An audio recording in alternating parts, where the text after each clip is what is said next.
So in the last video we bought the domain name weloveprelove.com, and now we need somewhere for the web pages of our future website to actually be stored, and that's why in this video we'll be looking at getting web hosting. So let's get to it. Now we could use a free service, something like blogger.com or blogspot.com. They actually redirect to the same thing. They're both owned by Google, and don't get me wrong, I really love Google, but this is going to be one of the very rare times I recommend that you don't go with something they've created. Hopefully the Google gods don't smite me on this one. The reason is that you hand over your control of your website to someone else. There's many other reasons as well. I mean, do you really want a URL that looks like this? welovepreloved.blogspot.com. It kind of looks really dodgy and unprofessional, especially when you can't spell it right. All for the sake of, saving, $10 US a month or something like that, or even less. So instead, the best and the cheapest one I've found so far is HostGator. If you can spare the extra 3 seconds, I'd appreciate it. drefficiency.com/HostGator. That'll redirect you. So step 2 of what we have to do now is choose a plan. So we're going to go to View Web Hosting Plans. And there's many different plans. I'm going to go compare all hosting plans.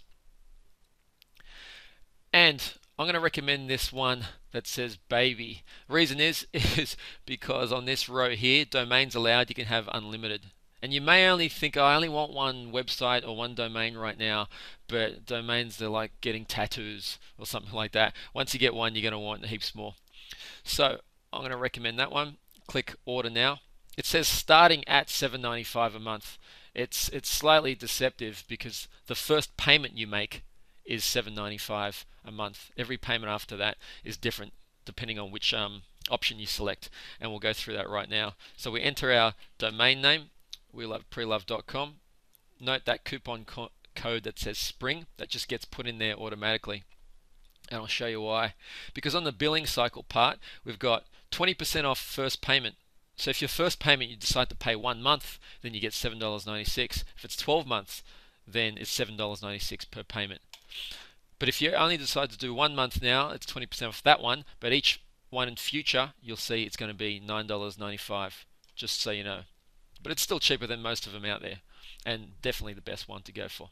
So you put in a username, then you put in your security PIN, has to be all numbers as it says here. Enter in all your billing information, and then click Create Account. Once you click Create Account, you'll get this page that pops up, and it says an email will be sent to you shortly. And the email looks something like this. So what we need to do now is log in, not necessarily to the billing system, but to the control panel. So I click this here. You probably want to bookmark this link as well for future reference. I'm just going to copy that password. So the username we decided upon, but the password just got sent to us in an email, and we can change that as well. So right now we're logging into the HostGator control panel. We can hit change password if we like, and then you just type in your old password, new password, etc. At any time, if you want to go back to the home page, you can click this home button in the top left. Now we're on to the next step, which is updating our name service. So let me explain that. See, right now our website looks like this. It actually redirects to GoDaddy, and it says this page is currently being parked for free. So what we need to do now is connect the domain name that we bought from GoDaddy, weloveprelove.com, with our web host, which is HostGator. And the way we do that is we log into GoDaddy, then you enter your username or customer number in here, followed by your password, and then it'll show you all of the domains that you currently own. And then you click on this one. Okay, so here we are at the GoDaddy dashboard, and we want to click this button here that says name service. Now, a really simple definition of what a name server is would be a computer that converts domain names like weloveprelove.com into actual IP addresses, the address of where a website would live. And we need to have the name of that computer here. So this is the default one, this ns13.domaincontrol.com. That's the default one that GoDaddy gives us. But we want to get the ones that HostGator has given us. So we go back to our control panel, scroll down to where it says name servers, copy that, and then paste it into here.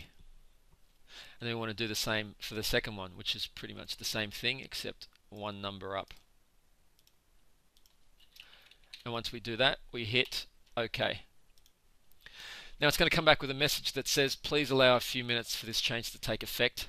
That's before GoDaddy changes its domain name server. But for the whole internet to realize that when you type in weloveprelove.com, it goes to HostGator, and then after it goes to HostGator, that domain name server, this computer here, ns2249hostgator.com, will say, if you're looking for weloveprelove.com, go to this IP address. And that IP address will be a computer, you could say, that will give you back all the web pages of the website, weloveprelove.com. Hopefully that makes sense. So now all we have to do is play the waiting game for about 24 hours. Congratulations though, in this video what we've done is find a web host, choose a plan, sign up for it, log in, and then we updated our name servers. In the next video, we're going to be actually setting up your website. And when we type in weloveprelove.com, it'll go to the new website. So that's exciting stuff, and it'll take about 5 minutes. Also, if you have any comments or questions, then please enter them in the comments area below, because I'd love to hear them. Thanks for watching. Talk to you later.